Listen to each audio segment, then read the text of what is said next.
नमः सिद्धेभ्यः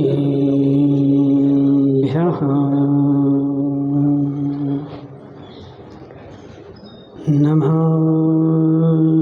श्रीवर्धमानाय निर्धूतकलिलात्मने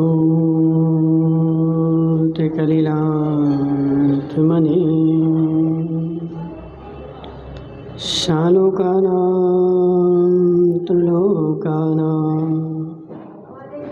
यद्विद्यादर्पणायते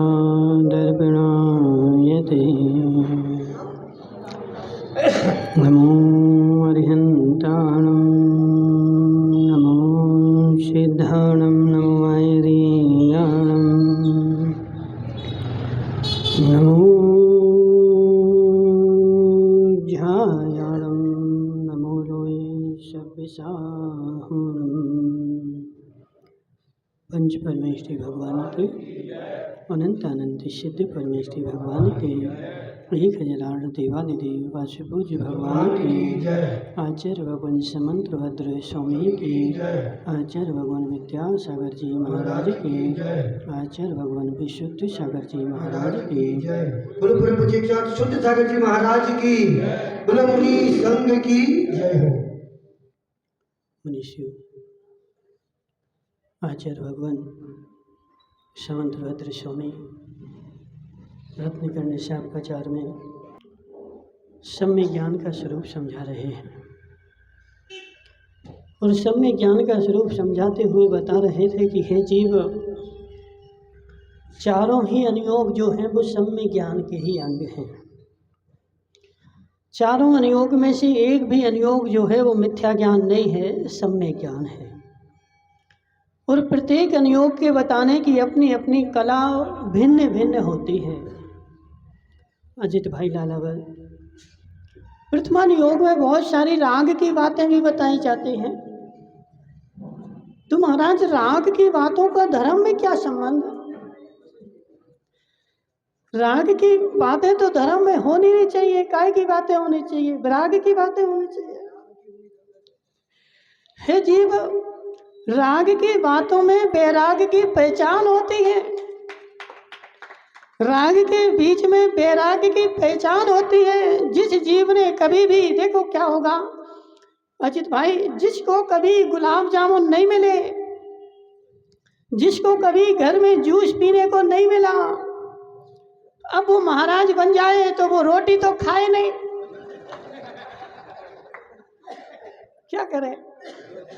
तो लाओ गुलाब जामुन, लाओ जूस, और लाओ और जे और लाओ वो, क्यों? क्योंकि बेचारे को घर में मिला नहीं है। तो इसलिए महाराज बनके अब उसका राग यहाँ बढ़ रहा है। बढ़े हुए राग में से जब जीव निकलता है तब तेरे राग की पहचान होती है और तभी तेरा सच्चा वैराग होता है। अरविंद भाई, तेरे पास राग की सारी सामग्री है और सारी सामग्री होने के बाद अब तूने छोड़ी है, तो छोड़ने के बाद अब तू बार बार वहाँ नहीं जाएगा। इसलिए प्रथमानुयोग में मन शुक्लाल जी क्या समझाया जाता है? बड़े बड़े राजाओं की, बड़ी बड़ी रानियों का और उनके राज्य का सारा वैभव तुम्हें समझाया, और वैभव समझने के बाद अब बताओ कि तुम्हारा मन कहाँ जा रहा है? राजू भाई, सारा देवियों का वर्णन बताया, सारी देवांगनाओं का वर्णन दिखाया।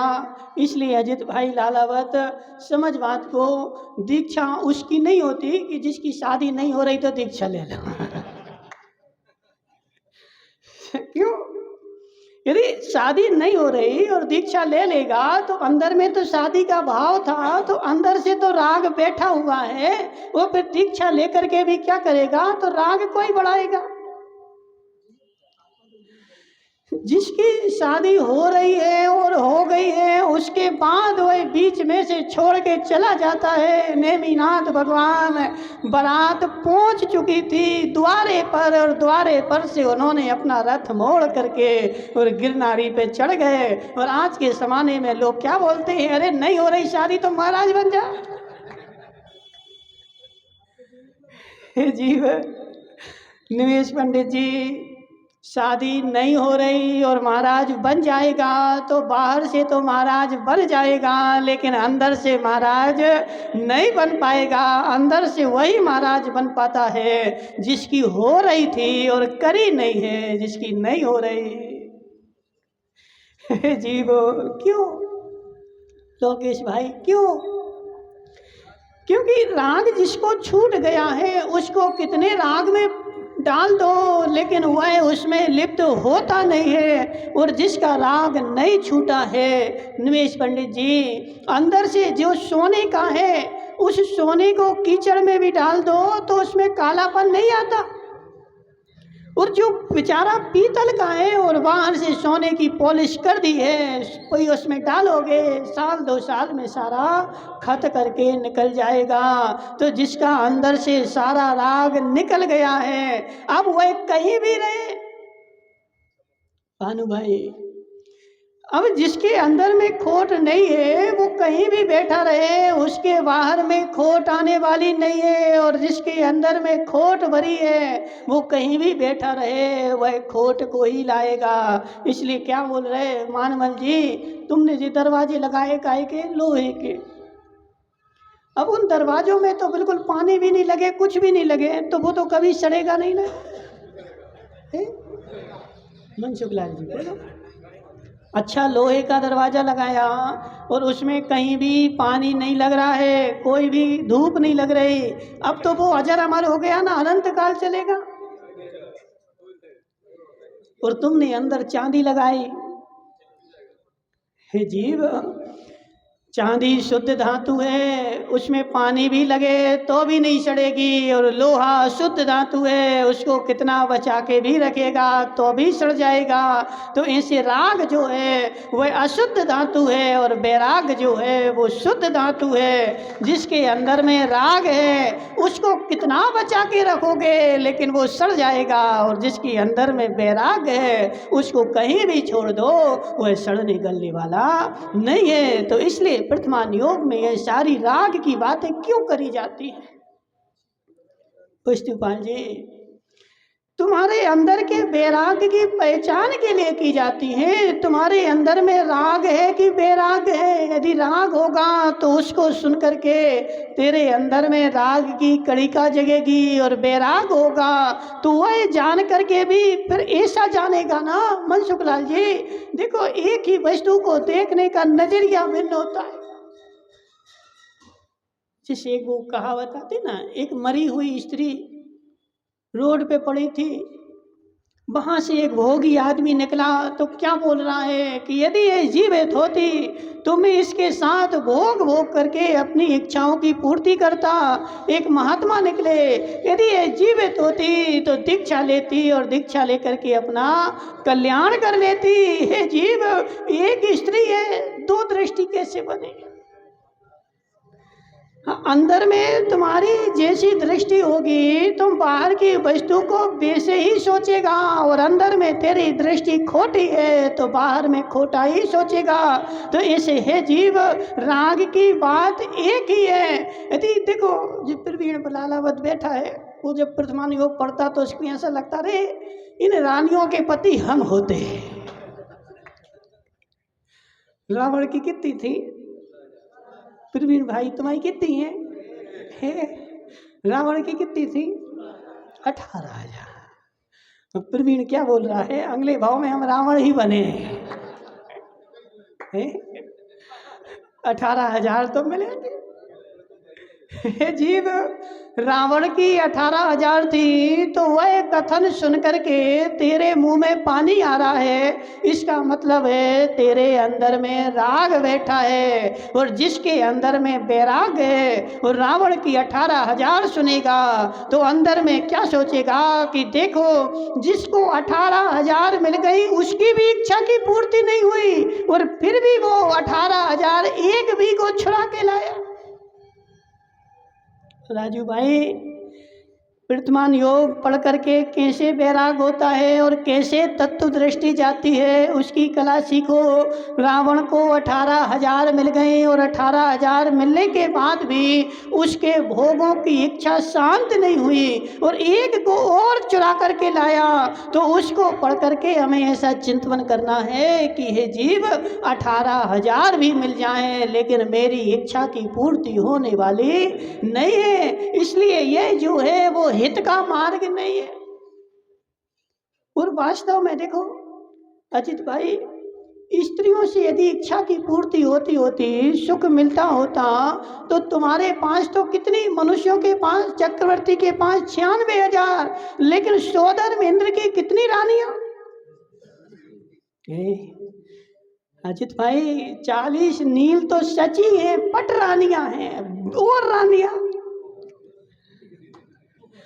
40 नील जो है वो तो पट रानियां हैं, सची की गिनती 40 नील है। और जो भिन्न एक ही तो नहीं थी, उसकी बहुत सारी थी। तो एक ही काल में एक ही सची होती है। तो एक काल में जब एक सची होती है तो उसके काल में 100 धर्मेंद्र की एक नहीं होती। कैसे? कम से कम कोई भी देव होगा, छोटा से छोटा देव भी है तो कम से कम 32 तो उसकी होती है। और फिर 100 धर्मेंद्र तो महान, तो उसकी एक साथ हजारों होती हैं। अब 40 नील में और कई हजारों का और गुणा कर दो।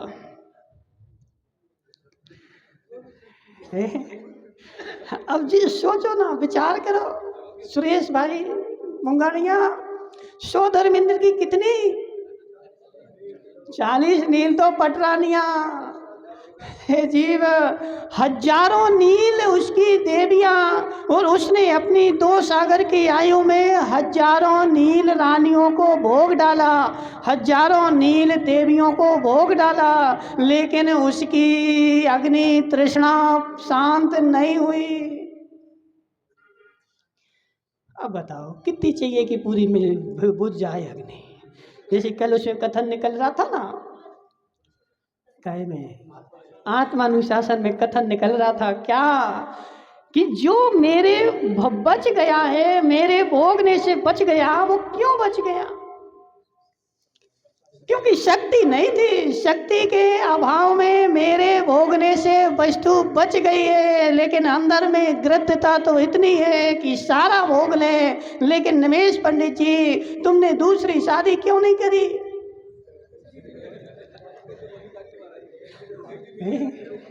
नहीं, निमेश को तो बहुत सारी मिल जाती है। निमेश भाई, तुमने एक ही शादी करके शांति क्यों पाली?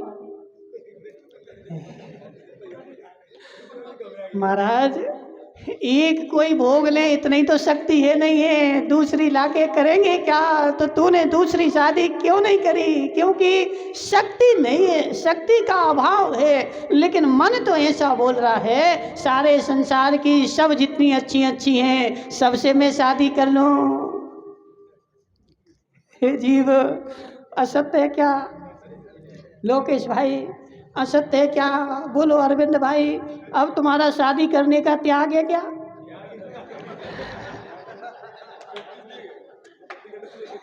बोलो, तुमने शादी करने का त्याग किया?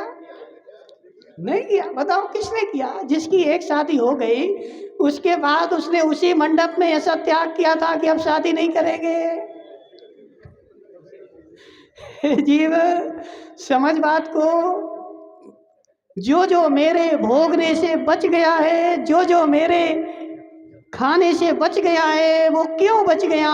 क्योंकि मेरे पास शक्ति नहीं थी। जीव ने गया था, वो कहाँ गया? प्रवीण भाई पार्सलिया नहीं आया आज, जीव ने गया, चला जाए। जीव, जीव ने गया, माया मुंगानिया, जीव ने गया तो जीवने के लिए देखा इसने इतना सारा है, खूब खाया, 50 गुलाब जामुन खाए, उसके बाद उसने छोड़ दिए। क्यों छोड़ दिए?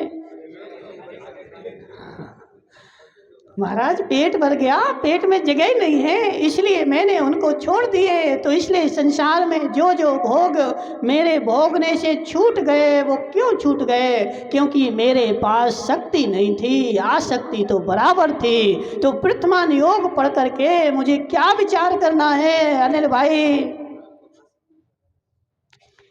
हे जीव, ऐसा विचार तो बेचारे करते नहीं हैं। क्यों नहीं करते? क्योंकि दृष्टि आज तक ऐसी बनी नहीं। ऐसा विचार कर, शोध अरविंद ने हजारों नील देवियों को भोग लिया, लेकिन हे जीव उसकी शांति नहीं पड़ी, तो मेरी एक के द्वारा शांति पड़ने वाली कहाँ है?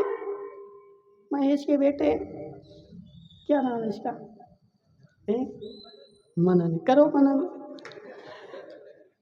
मनन भाई कर मनन, शादी करने के लिए जा रहा है, कर मनन।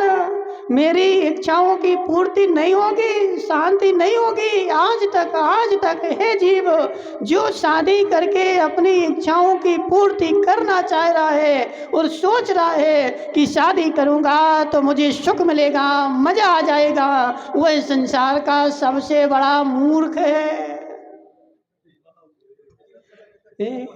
अब देखो अरविंद भाई, खड़े तो हो जा जी, खड़े तो हो। अब जी बताओ, जो अरे अजीत भाई, इनको माइक तो दे दो। नहीं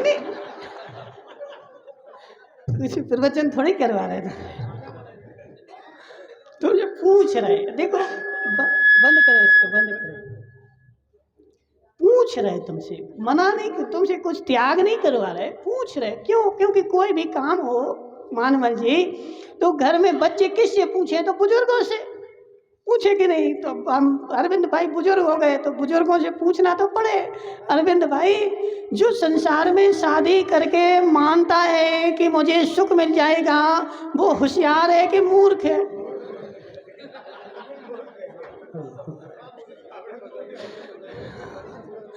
देख लो मनन भाई, करो मनन जाके। हे जीव, तू सोच रहा है शादी करूंगा तो सुख मिल जाएगा, ऐसा हो जाएगा, वैसा हो जाएगा। हे जीव, तू शादी करके सुख मान रहा है, संसार का सबसे बड़ा मूर्ख है। कितनी करेगा? बहुत से बहुत एक करेगा। शोध अरविंद ने हजारों कर ली, लेकिन शांति नहीं मिली। चक्रवर्ती ने 96,000 कर ली, लेकिन शांति क्यों? क्योंकि अजित भाई, ये भोग की तृष्णा ऐसी है, इसमें जितना डालोगे उतना बढ़ती है। भोग भोगने से आज तक किसी के शांत नहीं हुए। भोग जो शांत होते हैं वह ज्ञान के द्वारा आत्मा को जगाने से और छोड़ने से ही शांत होते हैं। भोगने से किसी के भोग शांत नहीं होते। और जो सोच रहा है, आजकल वो उपदेश चलता ना, एक किसी ने संसार में उपदेश ऐसा दिया है, बोले इंद्रिय भोग भोगो, खूब भोगो, खूब भोगो। कब तक भोगो? जब तक इच्छा शांत नहीं हो जाए। हे जीव, इच्छा शांत होगी कि शक्ति का अभाव होगा? इच्छा शांत तो मात्र धर्म से ही होती है, व्रत नियम से ही होती है। और भोग भोगने से तो मात्र किसकी शांति होती है? तो इच्छा का ही अभाव होता है। हे डोकरो, इनसे पूछते, मैं क्या नाम, मोहनलाल जी, मोहनलाल जी रबड़ी खाते हो?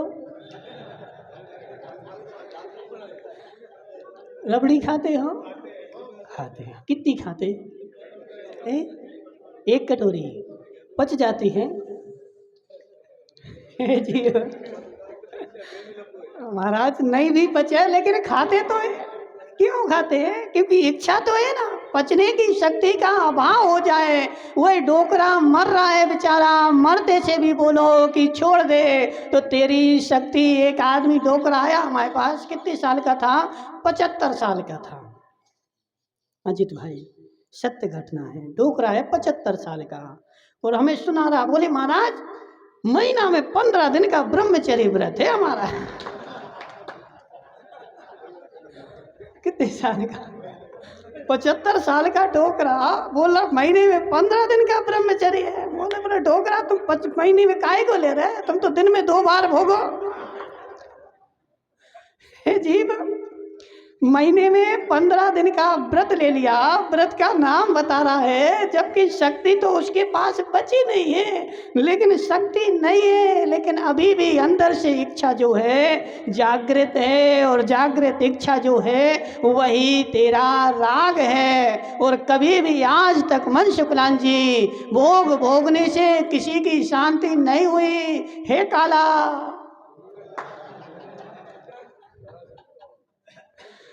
हे काला, ये इच्छाएं जो हैं, ये इच्छाएं जो हैं, आचार्यों ने इच्छाओं को अग्नि की संज्ञा दी है। अग्नि में कितना ईंधन डालेगा कि वह शांत हो जाए। बोलो राजू भाई, अग्नि में, मनन भाई, अग्नि में कितनी लकड़ी डालो कि वो बुझ जाए अग्नि।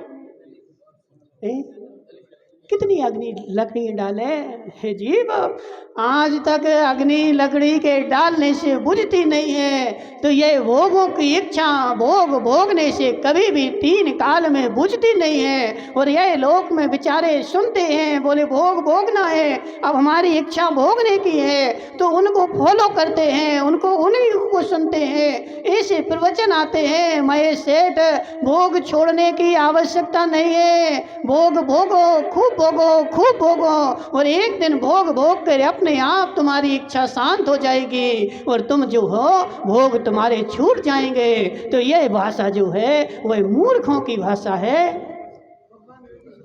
हाँ, इनकी है ना, रजनीश लालावत की भाषा है। आचार्य रजनीश जीव, ये होशियारों की भाषा नहीं है, हमारे तीर्थंकर का कथन नहीं है, तीर्थंकर ने नहीं बोला है, ये मूर्खों की भाषा है। खूब भोग भोगो, भोग भोग करके एक दिन शांति पड़ जाएगी। हे जीव, आज तक भोग भोगने से किसी की शांति पड़ी नहीं। भोगों को जो है ज्ञान के पूर्वक मनन करने से, चिंतन करके, और उनको छोड़ना ही पड़ता है, और छोड़ के ही शांति पड़ती है। भोग करके किसी को भी शांति होती नहीं है। कितना भोगता रहे। जी बेटे ना, हीरालाल जी, हीरालाल जी, तुमने तो त्याग कर दिया होगा, नहीं किया अभी, कब करोगे? नहीं, गुलाब जामुन का बोल रहे हैं। गुलाब जामुन खाने का त्याग है हीरालाल जी का। देखो, वास्तव में ऐसे ही है। अब बुढ़ापे में तो कम से कम जैसे 60-65 साल के हो गए तो मीठा तो छोड़ ही देना चाहिए, समझ रहे?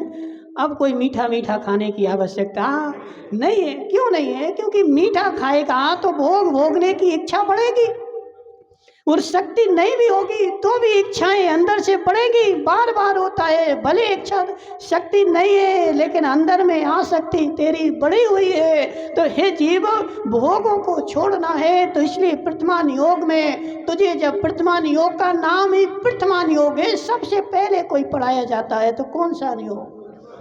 क्यों मन शुक्ला जी, क्यों?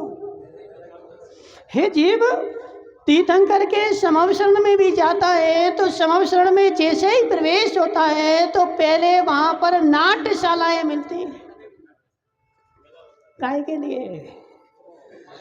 पहले नाट्यशालाएं हैं, बहुत सारे पानी भरा है, तालाब है, तलैया है, और पहले जे पड़ती है। और जे क्यों पड़ती है? यदि तेरी इसमें रुचि है तो यही रम जा।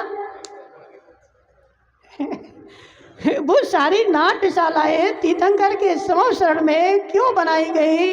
क्योंकि तू राग के वशीभूत होकर के आया है। क्योंकि देखो, आज भी वर्तमान में पंचकल्याणक होते हैं, और बहुत बड़ा पंचकल्याणक होना है तो बहुत बड़े पंचकल्याणक में बहुत बड़ा पंडाल लगाया जाएगा, और बाहर झूले वगैरह लगाए जाएंगे। अरविंद भाई उकावत बोलेंगे, कहाँ जा रहे हैं? तो पंचकल्याणक के लिए जा रहे हैं, और बाहर झूले पे झूल झाल करके कहाँ गए थे? पंचकल्याणक में गए थे। तो अंदर गए क्या? झूले पे झूला, जीवन किया, और अंदर तो सभा में गए नहीं, वचन तो सुने ही नहीं, पंचकल्याणक तो देखा ही नहीं। क्यों बनाए गए? कि वह सब देखो, एक उद्देश्य मात्र क्या है? भीड़ बढ़ाने का है। तो भीड़ जब बढ़ानी है तो सब प्रकार के लोग आएंगे। आजकल बहुत सारे पंचकड़क होंगे, वो हीरोइन को बुलाया, साला होता कि नहीं होता। वहां से मुंबई से कौन आ रहा है, वो हीरोइन आ रही है। हे जीव, पंच कल्याणक में हीरोइन का क्या काम? मनसुख लाल जी क्या काम? महाराज भीड़ बढ़ानी है तो अब काला को तो हीरोइन को देखना है। देखा हमने, यहाँ से वहाँ जा रहे हैं। कहाँ जा रहे हैं? बोले हम तो यहाँ 500 किलोमीटर दूर पंचकल्याणक हो रहा है, वहाँ देखने जा रहे हैं। क्यों जा रहे हैं? बोले हीरोइन आ रही है। हे जीव, सब प्रकार की दृष्टि वाले लोग रहते हैं, लेकिन हे जीव इसीलिए पंच कल्याणक वो समम शरण में भी सबसे पहले नाट्यशालाएं खोली जाती हैं। काहे के लिए? यदि मान मल को नाच गाना देखना हो तो नाच गाना देख लो और यहीं ठहर जाओ। तो समम शरण में सारी सुविधाएं हैं। जिसकी जहां दृष्टि होती है वह वहां जाकर के ठहर जाता है और वही रम जाता है। तो ऐसे इसलिए इसमें राग की बातें बताई। जो जे सारा छोड़ करके माया मुंगानिया, जो जे सारा छोड़ करके, सारी नाट्यशालाएं मिली, तालाब मिले, नदी मिली, पानी मिला, सब कुछ मिला, सबको छोड़ करके। और तीर्थंकर तो कहाँ बैठते? तो लास्ट में बैठते हैं, पहले नहीं बैठते। क्यों? क्योंकि दरवाजे पे बैठ जाएंगे तो अंदर आदमी जाएगा ही नहीं, तो कहाँ बैठेंगे? तो सबसे ज़्यादा लास्ट में पहले सारे राग रंग सब सामग्री सब होगा। उसके बाद तुम देख करके और इनको अलग कर देगा। मुझे नहीं चाहिए, मुझे नहीं चाहिए, मुझे नहीं चाहिए। तो लास्ट में जा कर के और फिर तुझे असली माल मिलेगा। समझो बात को। वो बैठा ना खेंदावत सोने चांदी वाला, इनसे पूछते हैं, जी हैं कपड़े वाले, सुरेश मुंगानिया तू कपड़े की दुकान पर बैठता है, साड़ियाँ भी बेचता है, महिलाएं आई साड़ी दिखाओ तो कौन सी दिखाएगा? है सस्ती वाली, ठीक है। अरे जी अच्छी नहीं है, थोड़ी और अच्छी दिखाओ, और अच्छी ले लो। अरे ये भी अच्छी नहीं, और अच्छी दिखाओ, और अच्छी ले लो। अब बोले अरे मज़ा नहीं आ रहा है, चलो अब ऊपर चलो। ऊपर कब ले जाओगे? लास्ट में जब इसमें उसका मन नहीं भरे और जो जी लेके चला जाए तो इसी में संतुष्ट हो। तो ऐसे तीर्थंकर की वाणी भी कब मिलती है? पहले सारे लराग की सामग्री, सब पुण्य बढ़ाने की सामग्री, संसार में भटकाने की सामग्री पहले वो रखी जाती है। और आदमी जब जो बैरागी होता है, सम्यक दृष्टि होता है, इसीलिए बोला गया कि तीर्थंकर के पास तो सम्यक दृष्टि ही पहुंचता है।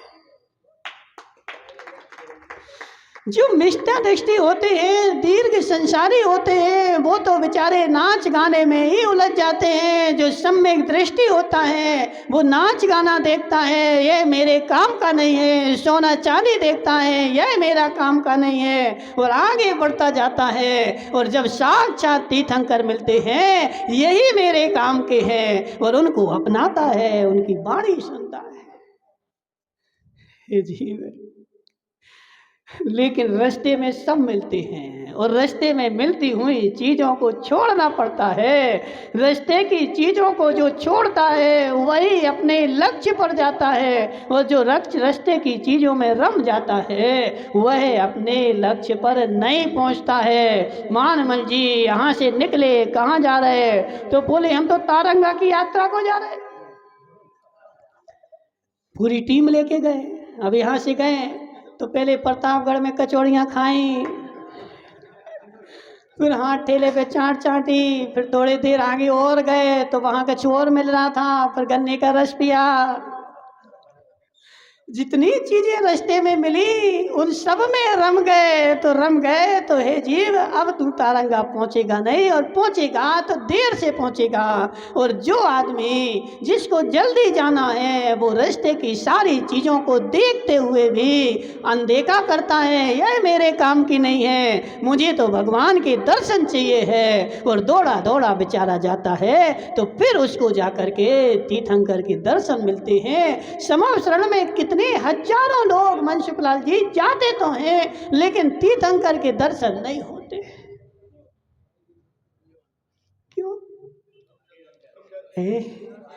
हे जीव, तीर्थंकर के दर्शन नहीं होते। तीर्थंकर के दर्शन मात्र उसी को होते हैं जो किसी में रमता नहीं है, और जो राग रंग में रम जाता है उसको तीर्थंकर के दर्शन नहीं होते। तो ऐसे है मनसुखलाल जी, तू इस मनुष्य भाव में आया है, और जो इस मनुष्य भाव में आकर के इन भोगों में रम जाता है उसे अपनी आत्म भगवान के दर्शन नहीं होते। जो भोगों को छोड़ता है उसी को अपनी आत्मा के दर्शन होते हैं, भोग भोगने वाले को।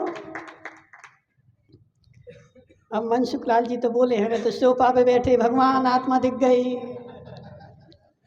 जीव नहीं दिखेगी।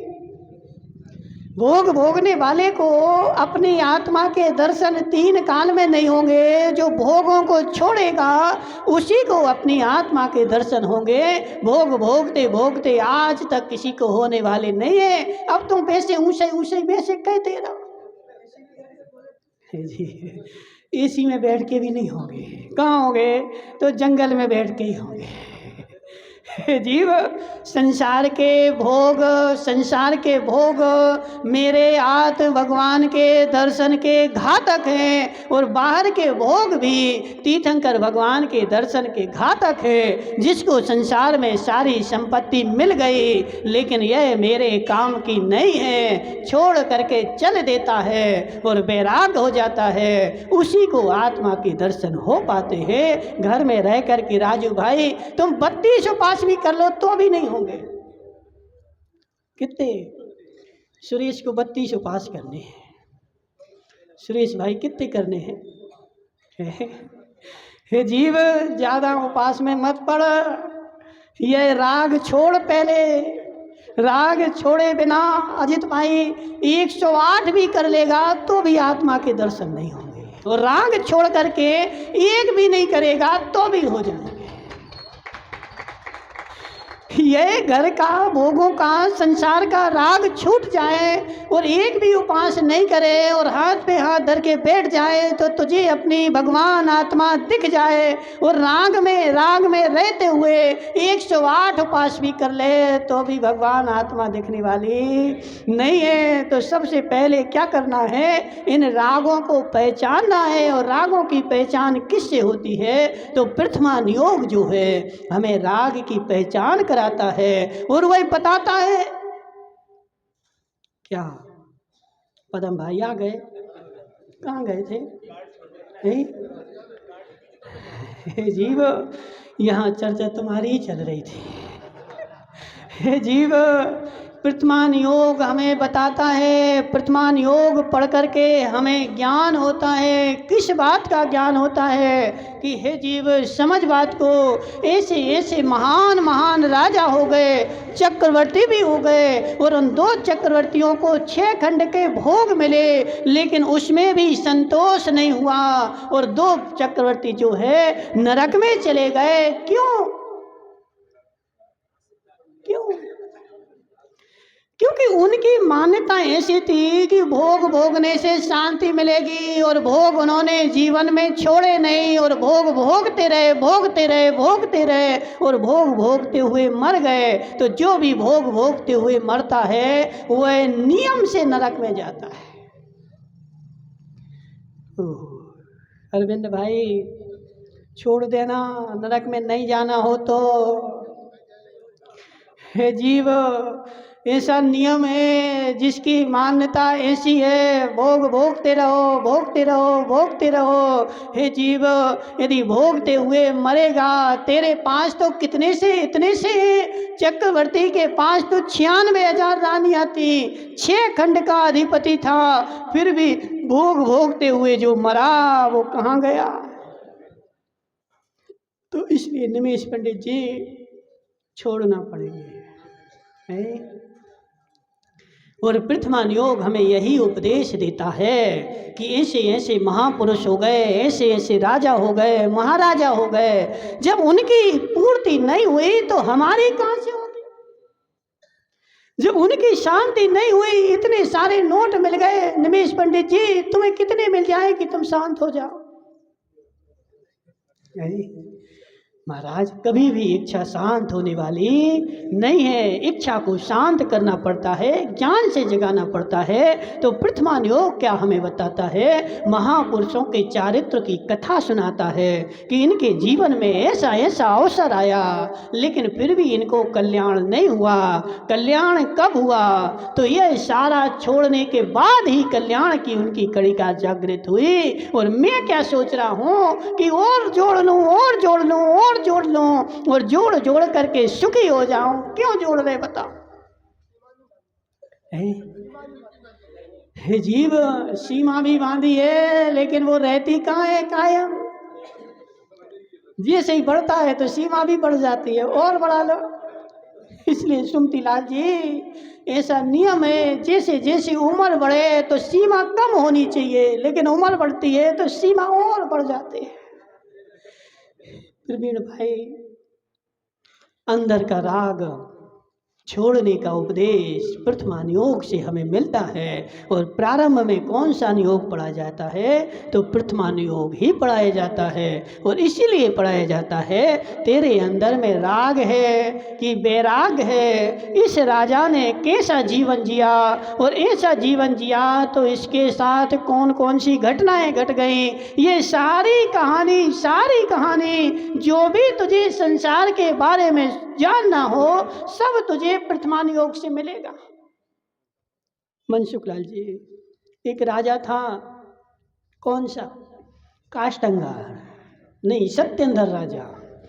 उसका मंत्री था काष्टंगार। उसने क्या किया? अपने मंत्री के ऊपर विश्वास कर लिया, और मंत्री के ऊपर विश्वास करके और राजा भोगने में लग गया।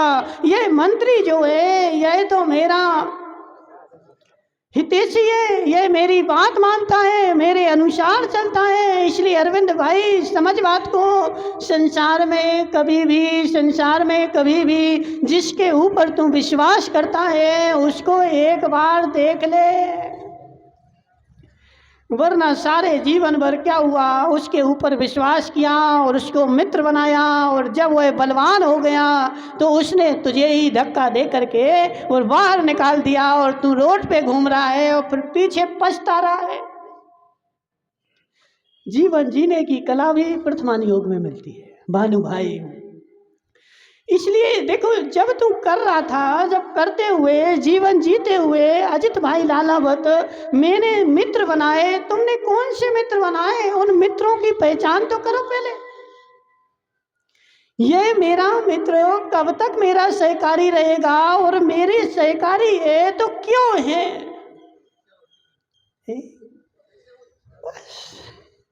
अजित भाई, ऐसे मित्रों पे कभी भरोसा नहीं करना। संसार में बहुत सारे मित्र तुझे मिलेंगे, लेकिन वह मित्र तेरा हित का साधन है कि वह तेरे पैसों के पीछे लगा है, वह तेरे साथ साथ में है, तुझे बढ़ा रहा है, चढ़ा के ऊपर बैठा रहा है, लेकिन किस लिए? यह हिस्से के जरिए मुझे पैसा मिलेंगे, और वह तेरा साथी रहेगा कब तक? जब तक तू उसको पैसा देता रहे, दिलाता रहे। जिस दिन तूने उनको पैसा देना बंद कर दिया तो जो दे चुका है वह तो उनके हो ही गए, और जिस दिन देना बंद कर दिया उसी दिन उसने तुझे उठा करके जमीन पे पटक दिया। अब तू संसार में चिल्लाता रहे, तेरी कोई सुनने वाला नहीं है। इसलिए ऐसे मित्र संसार में मत बनाना वस्तुपाल जी, जो तुम्हारे पैसों के लालची हो। वस्तुपाल जी, जो तेरे पैसों के लालची हो उनको मित्र मत बनाना, जो तेरे सच्चे हितैषी हो उनको मित्र बनाना। ऐसी संसार जीने की कला भी प्रथमान योग से मिलती है। और जो नहीं समझता तो बेचारा बाद में अब पछताते रहा। अजित भाई देखो, पीछे पछताने से कुछ होने वाला नहीं है। इसलिए पहले से जानो और प्रथमान योग पढ़ करके उनमें से समझो कि यह आदमी कैसा है, इसके साथ कितना व्यवहार करना चाहिए। बहुत सारे लोग तुम्हारे मित्र होते हैं, लेकिन हर मित्र को घर में नहीं बैठाना जाता। प्रवीण भाई, संसार में रहो, बाजार में रहो, उसके साथ बैठो, लेकिन उस मित्र की कैटेगरी तो देखो कि इस मित्र की कैटेगरी कहाँ तक है, घर के आंगन तक है कि घर के बाहर तक है। यदि वह बाहर बैठाने लायक है तो उसको बाहर ही बैठाना, अंदर मत ले जाना। अंदर ले जाएगा वह देवी को तेरी ले जाएगा और तो फिर अकेले तू घूमना। ऐसा हुआ पुराणों में, बहुत सारा पुराणों का कथन बोल रहे। दो मित्र थे, उस मित्र ने उस मित्र की पत्नी चुरा ली और लेकर के चला गया, बेचारा अकेला संसार में घूम रहा है। इसलिए कौन से कितनी मित्रता करनी है, और जिसका स्थान जहाँ तक है संसार में उसका स्थान वहीं तक रखना चाहिए, एक कदम भी आगे नहीं। यह सच्चा आदमी, यह पृथ्वी योग से तुझे कलाएं मिलेगी, और नहीं सीखेगा तो बाद में धोखा धोखा ही मिलेगा। इसलिए हे जीव, सब कुछ सीखो। और ऐसे ही वास्तव में देखो अजित भाई, जो संसार नहीं चलाना जानता है वो मोक्ष मार्ग तो चला ही नहीं सकता। बहुत सारे लोग बोलते बोले महाराज महाराज बन जाओ। क्यों? जिनकी बुद्धि काम नहीं करती हो, जिनका विवेक काम नहीं करता हो, शरीर काम नहीं करता हो, तो क्या करो? तो महाराज बन जाओ। तो सुदीप भाई महाराज बन जाओगे, रोटी नहीं मिलेगी, समाज में जी नहीं पाएगा। क्यों? क्योंकि घर में तो सुदीप भाई एक देवी को ही झेलना है, यहाँ तो हजारों को झेलना है। घर में अरविंद भाई कितने थे? तुम्हारा एक बेटा है, एक पत्नी है, कितने को झेलना बताओ? दो को ही झेलना है। यहाँ तो कितने हैं? हजारों है। नए नए गांव में नए नए मिलेंगे, नए नए अभिप्राय के धारक मिलेंगे। इन सबको जो झेल पाएगा वही समाज में चल पाएगा, और नहीं झेल पाएगा तो बेचारा खत्म हो जाएगा। इसलिए अपनी बुद्धि जो है तीक्ष्ण होनी चाहिए, विवेकशील होनी चाहिए, और पृथ्वी योग पढ़ने से हमारी बुद्धि का विकास होता है। जीवन जीने की कला भी हमें पृथ्वी योग से मिलती है। इसलिए इस पृथ्वी योग को पढ़ो और अपने जीवन को महान बनाओ। बोले शांतिनाथ भगवान की।